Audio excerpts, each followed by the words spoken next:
Hello everyone, welcome to streaming knowledge. आज हम chemical bonding का पार्ट 9 करने वाले हैं, जिसके अंदर हम ये सारे टॉपिक्स कवर करेंगे। तो शुरू करते हैं आज का ये वीडियो। और अगर देखिए, अगर अभी तक आपने मेरा टेलीग्राम चैनल सब्सक्राइब नहीं किया है तो प्लीज़ कर लीजिए, क्योंकि वहाँ पर आपको नोट्स मिल जाएंगे और जो उसका लिंक है वो डिस्क्रिप्शन बॉक्स में आपको मिल जाएगा। तो शुरू करते हैं आज का ये वीडियो। देखिए, आज हम सबसे पहले करेंगे लिगेंड फील्ड थ्योरी, लेकिन इसके पहले थोड़ा सा रिवीजन कर लेते हैं कि हमने इसके पहले कौन कौन सी थ्योरीज की हैं। तो सबसे पहले हमने किया था ल्यूइस थ्योरी। जो ल्यूइस थ्योरी थी उसमें किस चीज़ के बारे में बताया गया था? तो स्ट्रक्चर्स के बारे में बताया गया था, लेकिन वो स्ट्रक्चर को कम्प्लीटली एक्सप्लेन नहीं कर पा रही थी, बॉन्डिंग के बारे में नहीं बता पा रही थी। इसलिए बाद में रेजोनेंस का कंसेप्ट आया।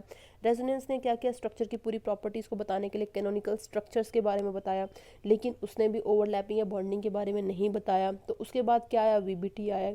वीबीटी ने जो क्या बताया हमें, वैलेंस बॉन्ड थ्योरी जो थी उसमें क्या बताया गया कि भाई ओवरलैपिंग होगी, बॉन्डिंग होगी, लेकिन उसके भी ड्रॉबैक्स रहे, क्योंकि उसने बोला कि भाई जो बॉन्ड बनेंगे वो सारे बराबर तो होंगे नहीं, क्योंकि उसमें सबकी अलग अलग एनर्जीज थी। तो कोई बात नहीं। उसके बाद किस चीज़ का कंसेप्ट आया? हाइब्रिडाइजेशन का कंसेप्ट आया। हाइब्रिडाइजेशन में क्या बोला गया कि जो एटम्स होंगे वो सेंट्रल एटम के हाइब्रिड ऑर्बिटल के साथ जो है ओवरलैप करेंगे। तो हाइब्रिडाइजेशन का कंसेप्ट आया। उसके बाद हाइब्रिडाइजेशन के बाद अगला कौन सा कंसेप्ट आया? तो वो आया हमारे पास विस्पर थ्योरी का, क्योंकि जो हाइब्रिडाइजेशन थी या बाकी की थ्योरीज थी वो लोन पेयर की जो रिपल्शंस थी उनको कंसिडर नहीं कर रही थी। तो जिसके कारण क्या हुआ कि विस्पर थ्योरी आई। विस्पर थ्योरी ने क्या किया? जो valence shell electron pair repulsions थी उसको कंसिडर करके ज्योमेट्री या शेप्स के बारे में बताया। उसके बाद अगली चीज़ क्या आई? एमओटी आई। ठीक है, एमओटी में हमने क्या देखा कि जब एटॉमिक ऑर्बिटल्स कंबाइन करेंगे तो वह नए फॉर्म की मॉलिक्यूलर ऑर्बिटल्स बनाएंगे। तो यहाँ तक की चीज़ें हमने कर ली। ठीक है, अब ये जो है लास्ट आपके सिलेबस में है लिगेंड फील्ड थ्योरी, और इसको आप आगे चलकर कोऑर्डिनेशन केमिस्ट्री में पढ़ने वाले हो। तो जो लिगेंड फील्ड थ्योरी है उसमें आपको ज़्यादा नहीं पढ़ना है, थोड़ी सी चीज़ें बस ध्यान में रखनी है। एक्चुअली इसमें क्या बताया गया कि सपोज करो अगर आपके पास हाइब्रिडाइजेशन 4 है, मीन्स 4 हाइब्रिड ऑर्बिटल्स बन रही हैं, तो उसमें बताया गया कि जो 4 हाइब्रिड ऑर्बिटल्स हैं उसमें कौन कौन सी ऑर्बिटल्स पार्टिसिपेट करेंगी। क्या बोला? मैं फिर से रिपीट करती हूँ कि अगर आपके पास हाइब्रिडाइजेशन 4 है तो जो हाइब्रिडाइजेशन 4 आ रही है उसके अंदर कौन कौन सी 4 ऑर्बिटल्स पार्टिसिपेट करेंगी। जैसे sp3 है, इसका मतलब क्या हुआ? एक s है और 3 p की ऑर्बिटल्स पार्टिसिपेट कर रही हैं। यही मतलब हुआ spx py pz, मतलब ये चारों जो है पार्टिसिपेट कर रही हैं किसके लिए? हाइब्रिड ऑर्बिटल की तरफ। ठीक है, और जो ज्योमेट्री है वो टेट्राहेड्रल हो जाएगी। लेकिन एक और इसमें पॉसिबिलिटी हो सकती है कि मतलब डी एस और पी की 2 ऑर्बिटल्स क्या करें? पार्टिसिपेट करें हाइब्रिडाइजेशन की तरफ 4 में। तो उस केस में ज्योमेट्री क्या आ जाएगी? स्क्वायर प्लेनर आ जाएगी। इस चीज़ को तुम 12th में पढ़ने वाले हो तो ज़्यादा डिटेल में हमें नहीं करना है, बस इतना याद रखिए कि लिगेंड फील्ड थियोरी में क्या बताया गया कि अगर हाइब्रिडाइजेशन आपके पास गिवन है तो उसमें कौन कौन सी ऑर्बिटल्स पार्टिसिपेट करेंगी। ठीक है, जैसे 5 है, 5 की sp3d हाइब्रिडाइजेशन होती है और ज्योमेट्री ट्राइगोनल बाइपिरामिडल होती है। s p x p y p z d z square orbitals participate करती हैं। लेकिन एक और पॉसिबिलिटी हो सकती है जिसमें s p x p y z और इसके साथ साथ dx स्क्वायर y स्क्वायर भी पार्टिसिपेट करे। तो इस केस में जो ज्योमेट्री आ जाएगी वो स्क्वायर पिरामिडल हो जाएगी। वैसे 6 का एक केस है sp3d2 जिसको हम ऑक्टाहेड्रल बोल रहे थे, जिसमें s p x p y p z and dx square y square d z square participate कर रहे थे। लेकिन इसमें एक और पॉसिबिलिटी हो सकती है। क्या हो सकती है? तो D Z square dx square y square s p x p plus P Y P plus Z जो भी है ये पार्टिसिपेट करें। ठीक है, तो हमने क्या देख लिया कि हाइब्रिडाइजेशन या फिर हाइब्रिड ऑर्बिटल के केस में कौन कौन सी ऑर्बिटल्स पार्टिसिपेट करेंगी वो बताया गया लिगेंड फील्ड थ्योरी के अंदर। बस हमें इतना ही पढ़ना है, ज़्यादा डिटेल में इसे नहीं करना है। ठीक है, आगे बढ़ते हैं हम लोग। अब देखिए यहाँ पर some important points for covalent bond. तो सबसे पहली चीज़ है एस करेक्टर। क्या बोल दिया मैंने? S character. सपोज करो आपके पास हाइब्रिड ऑर्बिटल है sp। ठीक है, हाइब्रिड ऑर्बिटल क्या है इसमें? sp मतलब क्या हो गया? 2 ऑर्बिटल्स इसमें पार्टिसिपेट कर रही हैं। यही मतलब हो ना, sp 1 2 मतलब 2 ऑर्बिटल्स sp हाइब्रिड ऑर्बिटल को बनाने में पार्टिसिपेट कर रही हैं। तो यहाँ पर s करेक्टर कितना हो जाएगा? बिकॉज एक s है एक p है, दोनों क्या आ जाएंगे? 50-50%। तो s करेक्टर आ गया 50% और p करेक्टर भी आ गया 50%। d कोई ऑर्बिटल है नहीं तो d का कितना आ गया? 0 आ गया।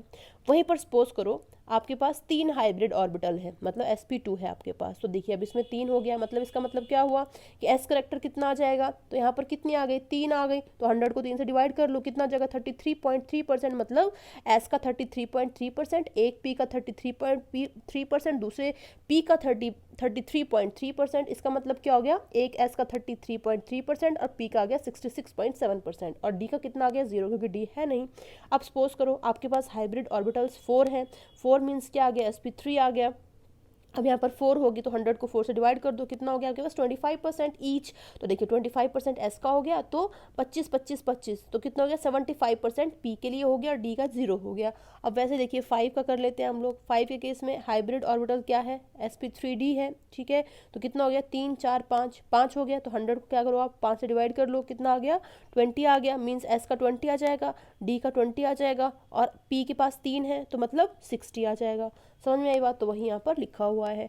अब आपको एक चीज़ याद रखनी है कि जैसे जैसे एस करेक्टर बढ़ेगा वैसे वैसे इलेक्ट्रोनेगेटिविटी जो है बढ़ेगी, या उसके बाद एसिडिक नेचर बढ़ेगा। ऐसा क्यों हो रहा है, बिकॉज जो एस ऑर्बिटल होती है वो न्यूक्लियस के सबसे करीब होती है, तो पेनिट्रेशन पावर जो है बढ़ेगी। तो जैसे जैसे एस करेक्टर बढ़ेगा वैसे वैसे पेनिट्रेशन बढ़ेगी, ठीक है। और अगर पेनिट्रेशन बढ़ेगी तो जो न्यूक्लियस है वो इलेक्ट्रॉन्स को अपनी तरफ खींचेगा, जिसके कारण तुम बोल सकते हो अगर हाइड्रोजन अटैच्ड है तो हाइड्रोजन ईजिली वो लूज कर देगा, ठीक है। सपोज करो आपके पास क्या HF है, सपोज करो HF है, तो F जो होगा वो क्या करेगा, इलेक्ट्रॉन को अपनी तरफ क्या करेगा, खींचेगा, ठीक है। जैसे वो खींचेगा वो ईजिली हाइड्रोजन को लूज कर देगा, मीन्स एसिडिक करेक्टर बढ़ जाएगा। तो हमने क्या बोल दिया, एस करेक्टर अगर बढ़ेगा तो इलेक्ट्रोनेगेटिविटी बढ़ेगी और एसिडिक नेचर भी बढ़ेगा। ये चीज़ आपको याद रखनी है, इंपॉर्टेंट है। अब आगे बढ़ते हैं हम लोग। तो देखिए वही यहाँ पर दे रखा है। अब यहाँ पर ऐसा क्यों दे रखा है, बिकॉज पहला हमारे पास CH3 है।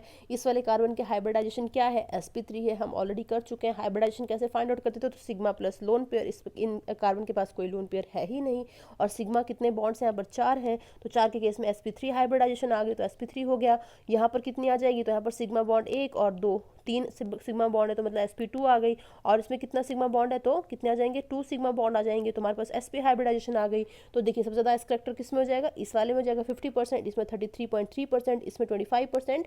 तो सबसे ज़्यादा इलेक्ट्रोनेगेटिविटी किसकी हो गई, जिसका एस करेक्टर ज़्यादा है। तो इस तरीके से इसका ऑर्डर आ जाएगा, ठीक है। अगला देखिए लिखा है, write a chemical test to distinguish ethane, ethene and ethyne, ठीक है। अब देखिए हमें इसमें केमिकल टेस्ट के बारे में बताना है जो कि यूज़ करेंगे इथेन, इथीन, एथाइन को डिस्टिंग्विश करने के लिए, ठीक है। तो देखो हमने पहले भी किया था कि जब सोडियम को आप किसी एसिड के साथ रिएक्ट करवाते हो तो वो क्या करता है, हाइड्रोजन गैस को लिबरेट कर देता है, यही होता है।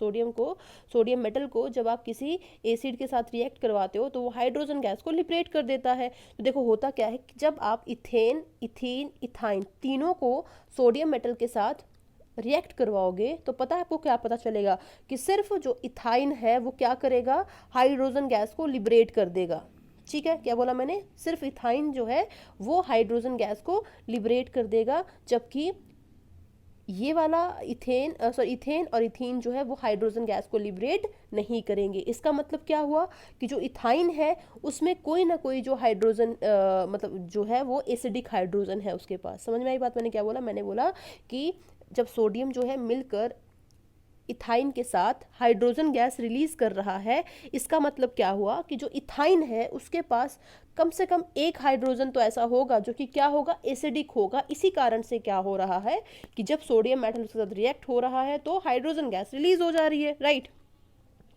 लेकिन CH2 डबल बॉन्ड CH2 के केस में ऐसा नहीं है, या CH3 single bond CH3 means ethane के केस में ऐसा नहीं है, ठीक है। तो इस तरीके से आप डिस्टिंग्विश कर सकते हो। तो इन जनरल हम क्या बोल सकते हैं कि alkyne is more acidic than alkene than alkanes, ठीक है। ये एस करेक्टर का जो ऑर्डर होगा वही एसिडिक स्ट्रेंथ का भी ऑर्डर होगा, ठीक है। अब देखिए आपके लिए कुछ एक क्वेश्चंस हैं कि बताओ कि इसमें कितने एसिडिक हाइड्रोजन्स होंगे। तो देखो सबसे पहले आप क्या करोगे, हाइब्रिडाइजेशन फाइंड आउट करोगे। इसकी क्या हो जाएगी, sp3 हो जाएगी। इसकी क्या हो जाएगी, कितने यहाँ पर डबल सिग्मा बॉन्ड्स हैं, 1 2 2 सिग्मा बॉन्ड्स है ना, 1 2 2 सिग्मा बॉन्ड्स हैं, तो sp हो गई। और जो ये वाला हमारे पास कार्बन आइटम है इसके पास कितने सिग्मा बॉन्ड्स हो जाएंगे, तो 1 2, इसके पास भी 2 है, मतलब sp हो गई। तो मतलब ये भी sp, ये भी sp, लेकिन इसके पास कोई हाइड्रोजन नहीं है, इसके पास एक है, तो इसलिए 1 एसिडिक हाइड्रोजन हो जाएगी। वहीं पर देखिए ये वाला एग्जाम्पल है सेकेंड वाला, इसमें देखिए ये वाले कार्बन की क्या है हाइब्रिडाइजेशन, sp3 है, ठीक है, 4 सिग्मा बॉन्ड। इस वाले की क्या है, 2 सिग्मा बॉन्ड मीन्स sp है, इसके वाले भी sp और इसकी sp3 है, ठीक है।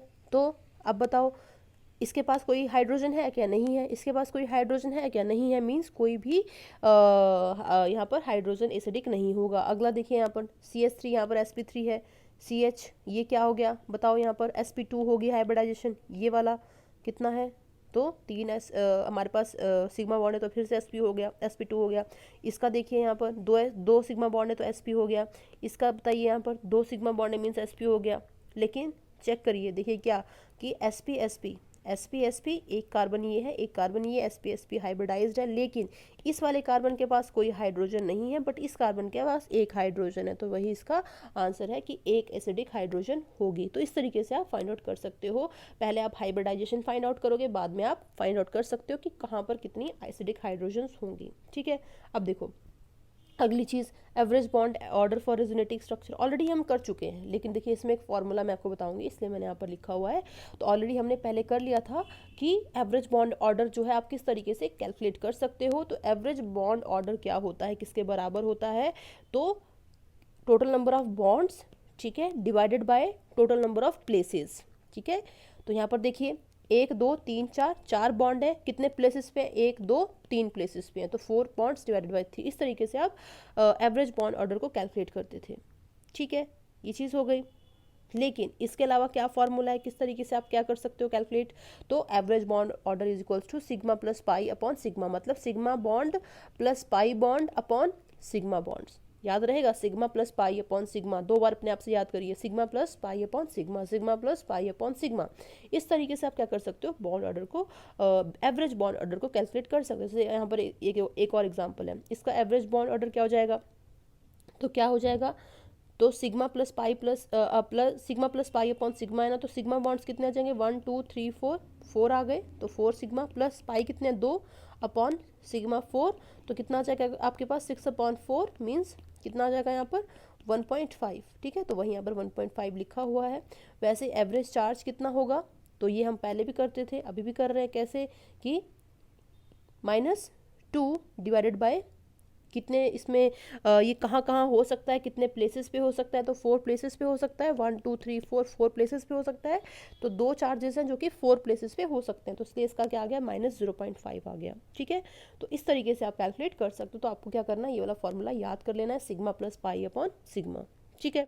अब देखिए अगला टॉपिक क्या है इसमें, effect of electronegativity on bond angle.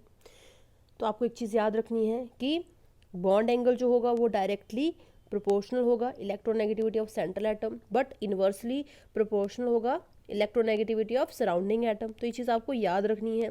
बाकी मैं आपको एक्सप्लेन कर देती हूँ कैसा क्यों होता है, कि सपोज करो आपके पास वाटर है और एस्ट्रस गैस है, तो वाटर के केस में क्या होगा कि ऑक्सीजन ज़्यादा इलेक्ट्रोनेगेटिव है और सल्फर कम इलेक्ट्रोनेगेटिव है।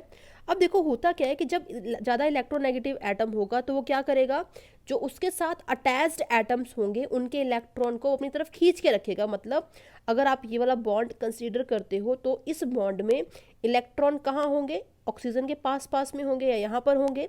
तो जब यहाँ पर पास पास में इलेक्ट्रॉन्स होंगे तो वो क्या करेंगे, आपस में रिपेल करेंगे, एक दूसरे को रिपेल करना शुरू करेंगे, जिसके कारण बॉन्ड एंगल जो है बढ़ जाएगा। लेकिन इस केस में क्या है, कम इलेक्ट्रो नेगेटिविटी है, तो कुछ दूर होंगे, मतलब जैसे यहाँ जैसे होंगे, बीच में होंगे बॉन्ड के वो इलेक्ट्रॉन्स, तो कम रिपल्शंस देखने को मिलेगी। इसलिए इस केस में बॉन्ड एंगल ज़्यादा होगा, इस केस में कम होगा। वैसे आप इसका एग्जांपल देख सकते हैं, इसमें क्या है कि NH3 है, तो ज़्यादा इलेक्ट्रोनेगेटिव कौन है, N है, इसमें ज़्यादा इलेक्ट्रोनेगेटिव कौन है, फ्लोरीन्स है।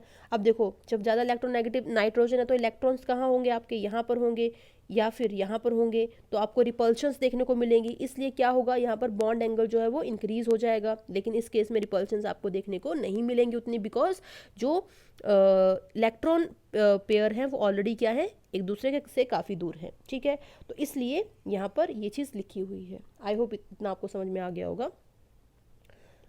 थोड़ा सा आगे बढ़ते हैं हम लोग। तो वही देखिए यहाँ पर भी एग्जांपल दे रखा है कि वाटर है और आपके पास F2O है, ठीक है, OF2 है, ठीक है, OF2 है और वाटर है।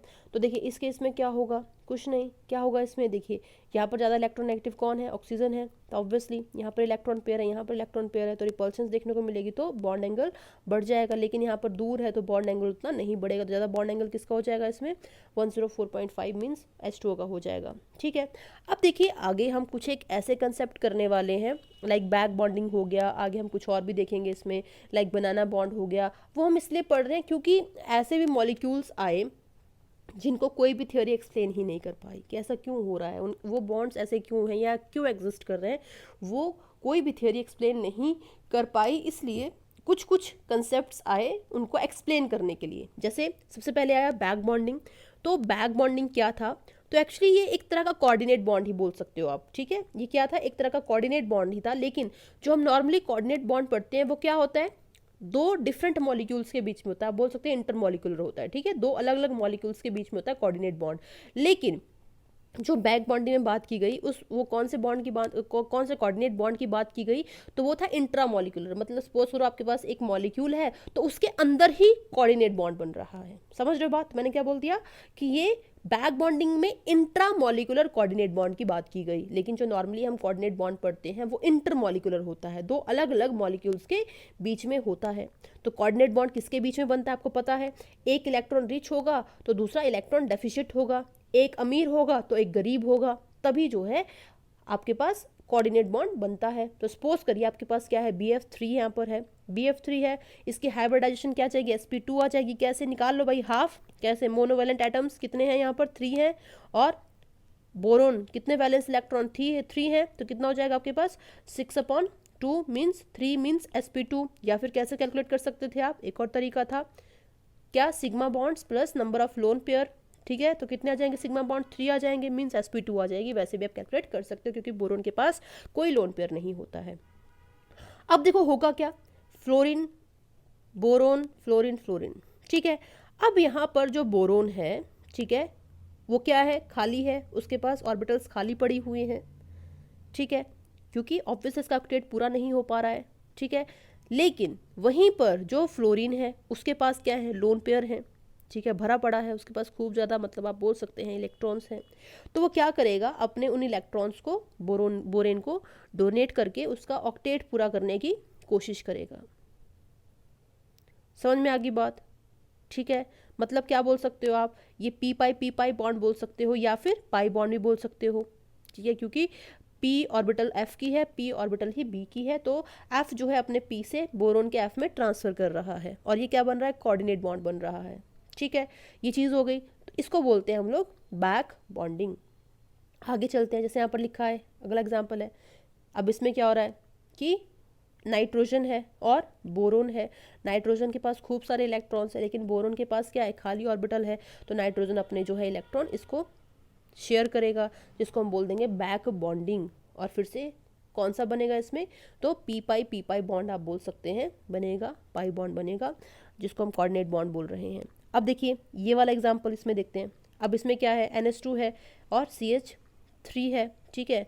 अब इस केस में आपको बैक बॉन्डिंग नहीं बनानी है, क्यों भाई, क्योंकि C के पास कुछ भी खाली नहीं पड़ा है, इसका ऑलरेडी ऑक्टेट पूरा है। देखो इसका ऑलरेडी ऑक्टेट पूरा है, इसके पास कोई भी खाली ऑर्बिटल नहीं पड़ी हुई है। तो ज़बरदस्ती का आपको किसी को भी मतलब कि इलेक्ट्रॉन नहीं पकड़ा देना है, ठीक है, जिसको ज़रूरत है बस उसी को देना है। तो इस केस में बैक बॉन्डिंग नहीं होगी, ठीक है। और एक और चीज़ याद रखनी है, ऐसा नहीं जबरदस्ती एक डी ऑर्बिटल बना दी कि चलो मैं तो भाई डी ऑर्बिटल में ट्रांसफर कर रहा हूँ, नहीं भाई, सेकंड पीरियड का एलिमेंट है, इसमें डी ऑर्बिटल्स नहीं होती हैं। सेकंड पीरियड के एलिमेंट्स में डी ऑर्बिटल्स नहीं होती हैं क्योंकि सिर्फ 2s और 2p सबशेल्स ही होते हैं, ठीक है। तो ये चीज़ आपको याद रखनी है। तो इस केस में बैक बॉन्डिंग नहीं होगी। लेकिन वहीं पर अगर आप थर्ड पीरियड के कार्बन के ही सीरीज के सिलिकॉन को लेते हो तो उस केस में बैक बॉन्डिंग हो जाएगी भाई। क्यों होगी, क्योंकि सिलिकॉन के पास खाली डी ऑर्बिटल पड़ी हुई है, तो नाइट्रोजन अपना लोन पेयर जो है उस सिलिकॉन के पास पकड़ा देगा, ठीक है, उसको दे देगा।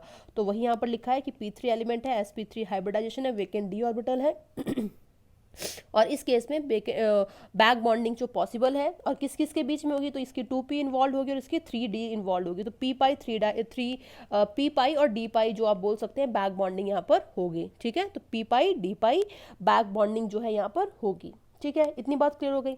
अब देखिए यहाँ पर क्या है, बोराजीन है, ये क्या बोल दिया मैंने, ये क्या है, बोराजीन है। ये इनऑर्गेनिक बेंजीन भी बोल देते हैं, जिसका फॉर्मूला था B3N3H6, तो याद रखना इसको बोराजीन भी बोल देते हैं हम लोग। अब इस केस में देखिए आप, इसमें क्या है, NB, तो इसमें N के पास क्या है, खूब सारे मतलब इलेक्ट्रॉन पड़े हुए हैं। ठीक है, एक्स्ट्रा इलेक्ट्रॉन पड़े हुए हैं, लेकिन जो बोरोन है उसके पास क्या है, खाली है, वो गरीब है। तो जो नाइट्रोजन है वो अपने क्या कर देगा, यहाँ पर कुछ इस तरीके से अपने जो इलेक्ट्रॉन है उनको शेयर कर देगा, तो बैक बॉन्डिंग यहाँ पर देखने को मिलेगी। और सारी की सारी बैक बॉन्डिंग कौन सी होगी, तो वो होगी p पाई और p पाई बैक बॉन्डिंग। ठीक है, कौन सी हो जाएगी, p पाई बैक बॉन्डिंग, क्योंकि n का भी p और b का भी p इन्वॉल्व होगा इस केस में। अब अगला इसमें देखिए लिखा है कि एक्सटेंट ऑफ बैक बॉन्डिंग आपको बताना है, BF3, BCl3, BBr3, इनमें एक्सटेंट ऑफ बैक बॉन्डिंग किसका अच्छा होगा, कौन अच्छे से बैक बॉन्डिंग कर पाएगा। तो इसका ऑर्डर क्या आएगा, BF3 आएगा, फिर BCl3 आएगा, फिर BBr3 आएगा। ऐसा क्यों हो रहा है, बिकॉज देखिए जो बोरोन है उसका हमेशा कौन सा ऑर्बिटल पार्टिसिपेट करेगा, 2p ही करेगा। ठीक है, इसमें भी 2p ही करेगा बोरोन का, इसमें भी 2p ही करेगा। लेकिन फ्लोरीन, क्लोरीन, ब्रोमीन अगर हम लेते हैं तो फ्लोरीन का इस केस में कौन सा ऑर्बिटल पार्टिसिपेट करेगा, 2p करेगा। क्लोरीन का कौन सा करेगा, 3p करेगा।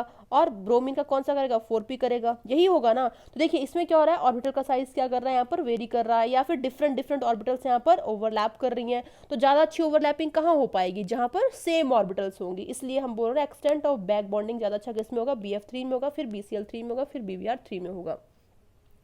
ठीक है, इतनी बात क्लियर हो गई। अब थोड़ा सा आगे बढ़ते हैं हम लोग, बनाना और 3 सेंटर और 2 इलेक्ट्रॉन बॉन्ड, या फिर 3C2E भी बोल देते हैं इसको, 3 सेंटर एंड 2 इलेक्ट्रॉन बॉन्ड। देखिए इसका मतलब क्या है, पहली चीज़ कि जो BS3 है, ठीक है, देखिए अभी तो हमने पढ़ा था BF3, ठीक है, पर आप सपोज करिए BS3 है आपके पास, तो BS3 क्या एग्जिस्ट करेगा, भाई हाँ एग्जिस्ट करता है, बट वो कैसे एग्जिस्ट करता है उसके बारे में बात करने वाले हैं। ठीक है, क्योंकि BF3 में तो बैक बॉन्डिंग हो जा रही थी, लेकिन H के पास तो खाली ऑर्बिटल्स भी नहीं है, या फिर उसके पास लोन पेयर भी नहीं है कि वो क्या कर सके, बोरोन को डोनेट कर सके। तो इस केस में क्या होने वाला है उसके बारे में हम पढ़ेंगे, क्योंकि इस केस में कोई भी बैक बॉन्डिंग नहीं होगी। ये BS3 क्या करेगा, एज अ डाइमर एग्जिस्ट करेगा, B2H6 की फॉर्म में एग्जिस्ट करेगा। आप इनऑर्गेनिक केमिस्ट्री में पढ़ने वाले हो, जिसको हम बोल देंगे डाइबोरेन। ठीक है, देखो होता क्या है कि आपके पास क्या है, BH3 है, तो मैंने लिख दिया यहाँ पर BH3, ये BH3 है। ठीक है, अब सपोज करो आप हो और आपका पड़ोसी है, ठीक है, लेकिन प्रॉब्लम ये है कि आपके पास भी एक ही चेयर है, उसके पास भी एक ही चेयर है। ठीक है, अब सपोज करो उसके पास 2 गेस्ट आ गए। ठीक है, उसके पास क्या हो गए, 2 गेस्ट आ गए, तो अब अपनी चेयर उठा के क्या कर दोगे, उसको दे दोगे। उसके पास कितनी हो जाएगी उस टाइम के लिए, 2 हो जाएंगी। और अगर सपोज करो आपके पास 2 गेस्ट आ गए, तो अपनी एक चेयर को उठा के आपको दे देगा। तो मतलब यहाँ पर क्या हो रही है, शेयरिंग हो रही है। क्या हो रही है, शेयरिंग होगी, जिसको जब जरूरत होगी तब वो उसको अपने पास रख लेगा। तो वही यहाँ पर भी होता है। क्या होगा, देखो यहाँ पर कि यहाँ पर क्या लिखा है, BH3 लिखा है, BH3 के पास क्या है, खाली यहाँ पर ऑर्बिटल पड़ी हुई है, यहाँ पर B डैश के पास भी खाली ऑर्बिटल पड़ी हुई है। लेकिन जो ये हाइड्रोजन वाले जो इलेक्ट्रॉन्स हैं वो कभी इसके पास जाएंगे, तो ये वाले कभी इसके पास जाएंगे। समझ रहे हो बात। तो इसको तुम मान लो एक्स्ट्रा कुर्सी है, ये वाली जो एक्स्ट्रा चेयर है ये वाली, या इसके पास ये एक्स्ट्रा चेयर है। तो सपोज करो B डैश के पास गेस्ट आ गए तो उठ के यहाँ चले जाएंगे। ठीक है, और अगर सपोज करो B के पास गेस्ट आ गए तो ये उठ के यहाँ पर चले जाएंगे। यही होगा ना, समझ रहे हो बात। तो वो यहाँ पर बताया गया है। तो BH3, तो यहाँ पर हम क्या देख पाएंगे कि जो ये 2 इलेक्ट्रॉन्स हैं, जो B और H के बीच में 2 इलेक्ट्रॉन्स हैं, वो हमेशा 3 सेंटर्स के बीच में घूमते रहेंगे। कौन कौन सा होगा वो, B होगा, H होगा, B डैश होगा। ठीक है, तो एक बार फिर से रिपीट करती हूँ, मैंने क्या बोला, मैंने बोला कि सपोज करो जो बोरोन है उसको तुम खुद को कंसीडर कर दो, जो तुम्हारे पास एक कुर्सी है, चेयर है तुम्हारे घर में, ये मैं हूँ। ठीक है, B डैश कौन है, मैं हूँ। तो अब मैं क्या करूँगी, भाई मेरे पास भी एक ही चेयर है, हम दोनों क्या है, पड़ोसी हैं। तो जब भी तुम्हारे घर में गेस्ट होगा तो मैं अपना इलेक्ट्रॉन या अपनी चेयर तुम्हें दे दूंगी, और जब तुम्हारे घर में गेस्ट आएगा सॉरी, जब मेरे घर में गेस्ट आएगा तुम उठा के अपनी चेयर मुझे दे दोगे, मतलब यहाँ पर हम लोग क्या कर रहे हैं, शेयरिंग कर रहे हैं। तो वैसा यहाँ पर भी केस है कि सपोज करो बोरोन है, तो बोरेन के पास जो हाइड्रोजन वाले जो 2 इलेक्ट्रॉन है, जब इसको जरूरत होगी तो उठा के वो इसको दे देगा, और जब इसके वाले हाइड्रोजन की इलेक्ट्रॉन की जरूरत होगी तो बोरोन उसको अपने पास ले लेगा। तो मतलब इस तरीके से यहाँ पर क्या हो रही है, शेयरिंग हो रही है। तो मतलब 2 इलेक्ट्रॉन का हमेशा जो है आप बोल सकते हैं शेयरिंग हो रही है, किसके बीच में, 3 सेंटर्स के बीच में, ठीक है। तो बोरोन हाइड्रोजन बोरोन 3 सेंटर्स के बीच में 2 इलेक्ट्रॉन की शेयरिंग हो रही है। तो मतलब हम क्या बोल सकते हैं, 2 इलेक्ट्रॉन 3 सेंटर बॉन्ड, समझ रहे हो बात, 2 इलेक्ट्रॉन 3 सेंटर बॉन्ड या फिर 3 सेंटर 2 इलेक्ट्रॉन बॉन्ड इसको बोल देते हैं, जो कि बनाना शेप का बनता है कुछ इस तरीके से, इसलिए हम इसको बनाना बॉन्ड भी बोल देते हैं, ठीक है। इस तरीके से बनता है, इसलिए हम इसको बनाना बॉन्ड भी बोल देते हैं। तो वही लिखा है बनाना बॉन्ड या 3 सेंटर 2 इलेक्ट्रॉन बॉन्ड, ठीक है। आई होप आपको समझ में आया होगा। अगर बाई चांस कोई भी डाउट होता है तो आप कमेंट सेक्शन में पूछ सकते हो। तो वही लिखा है BH और BH डैश और B dash H dash have only 2 electron between 3 atoms, so it is called 3 centre 2 electron bond, ठीक है। अब देखो आगे चलते हैं। देखिए अगला चीज़ है यहाँ पर AlCl3 exist as a dimer while BCl3 is a monomer, why, ठीक है। तो यहाँ पर क्या है कि AlCl3 है हमारे पास, ठीक है, AlCl3 है और इसके हमने 2 मॉलिक्यूल्स लिए AlCl3 के, ठीक है। अब देखिए AlCl के पास क्या है, वेकेंट ऑर्बिटल है, इसके पास क्या है, वेकेंट ऑर्बिटल है, ठीक है। इसके पास वेकेंट ऑर्बिटल है, इसके पास वेकेंट ऑर्बिटल है, मतलब एल्यूमिनियम के पास वेकेंट ऑर्बिटल है, लेकिन वहीं पर जो क्लोरीन है उसके पास क्या एक्स्ट्रा लोन पेयर पड़े हुए हैं, तो जो अपना लोन पेयर और उसको उठा के एल्यूमिनियम को दे देगा, ठीक है। और इसमें जो अपना इलेक्ट्रॉन होगा क्लोरीन का वो उसको यहाँ पर दे देगा। मीन्स यहाँ पर शेयरिंग नहीं हो रही है, बिकॉज हाइड्रोजन के पास तो लोन पेयर था ही नहीं ना, वो तो अपने इस बॉन्ड पेयर को एक्सचेंज कर रहे थे।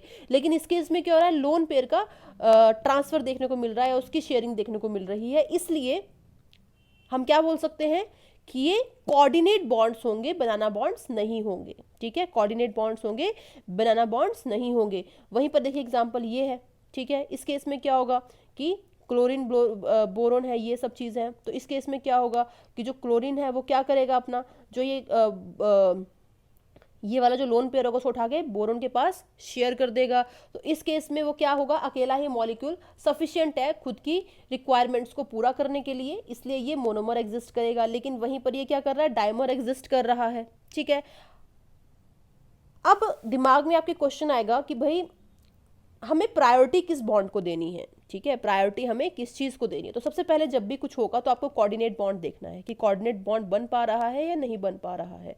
अगर कोऑर्डिनेट बॉन्ड बन रहा है तो आपको प्रायोरिटी कोऑर्डिनेट बॉन्ड को देनी है।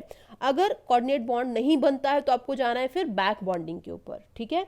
तो यहाँ पर कोऑर्डिनेट बॉन्ड बन रहा है तो आपने इसको प्रायोरिटी दी, फिर आपको जाना है बैक बॉन्डिंग के ऊपर।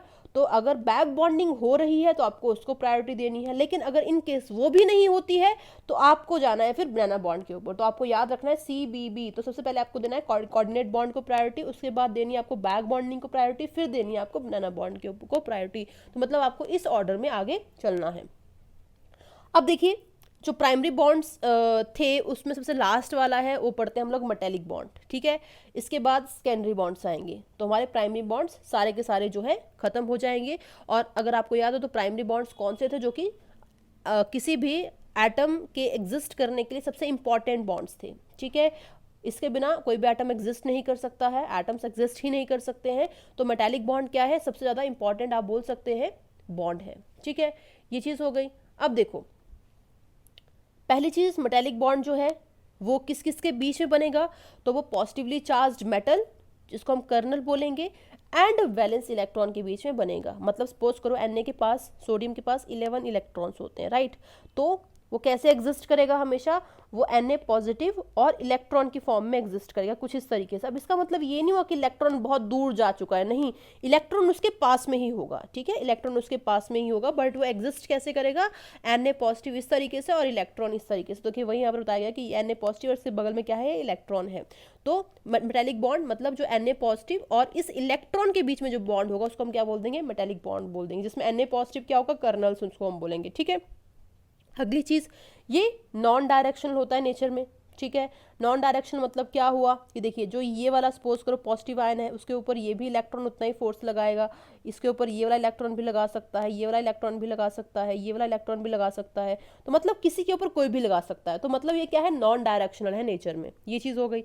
अगली चीज़ कि जो फोर्स ऑफ अट्रैक्शन है मेटेलिक बॉन्ड के केस में वो क्या है, लोअर है as compare to ionic bond. क्यों? क्योंकि देखिए जो हमारा आयनिक बॉन्ड था उसमें कंप्लीट ट्रांसफर ऑफ इलेक्ट्रॉन्स हो जाता था, पॉजिटिव और नेगेटिव कैटायन और एनायंस बनते थे। लेकिन इस केस में क्या हो रहा है कि Na पॉजिटिव के बगल में ही इलेक्ट्रॉन है, कोई यहाँ पर कंप्लीट अब ट्रांसफर नहीं हो रहा है, सिर्फ वो क्या है आप बोल सकते हैं एक दूसरे के साथ एसोसिएटेड है, पास पास में है। इसलिए जो आपका मेटेलिक बॉन्ड होता है वो ज़्यादा स्ट्रॉन्गर है as compare to metallic bond जो है उस केस में कम फोर्स ऑफ अट्रैक्शन है as compare to ionic bond. ठीक है, ये चीज़ हो गई।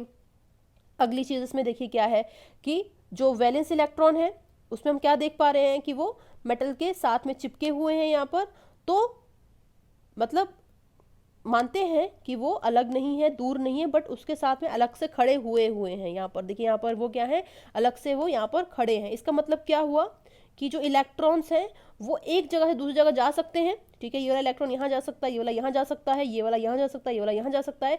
मतलब ये जो इलेक्ट्रॉन्स हैं वो एक प्लेस से दूसरे प्लेस पे जा सकते हैं।